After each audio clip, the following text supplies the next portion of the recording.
Jean-Luc Mélenchon a bel et bien repris la Bastille. Paris réussi, 120 000 personnes selon les organisateurs, en tout cas des dizaines et des dizaines de milliers de participants aujourd'hui entre la Nation et la Bastille, aussi bien si ce n'est mieux que François Hollande au Bourget ou que Nicolas Sarkozy à Villepin. C'est donc devant une foule compacte que le candidat du Front de gauche a décliné les contours de la 6e République qu'il appelle de ses voeux. Il a dressé une liste de nouveaux droits de réquisition, droit à l'avortement qui serait inscrit dans la constitution de cette 6e République, abrogation du Concordat ou encore droit du sol intégral. Jean-Luc Mélenchon, candidat du peuple qui appelle à l'insurrection civique et à la révolution citoyenne. On l'écoute.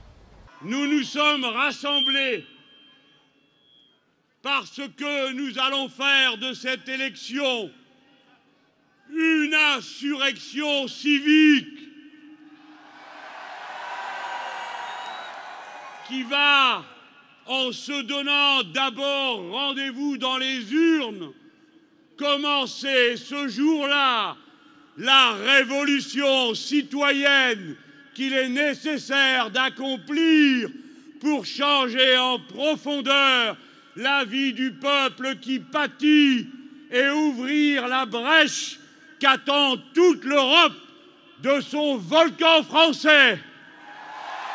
Après cette démonstration de force réussie à la Bastille, Jean-Luc Mélenchon devra confirmer cette dynamique, prouver que l'élan va se poursuivre à un peu plus d'un mois maintenant du premier tour, voir si les sondages poursuivent leur progression ou non.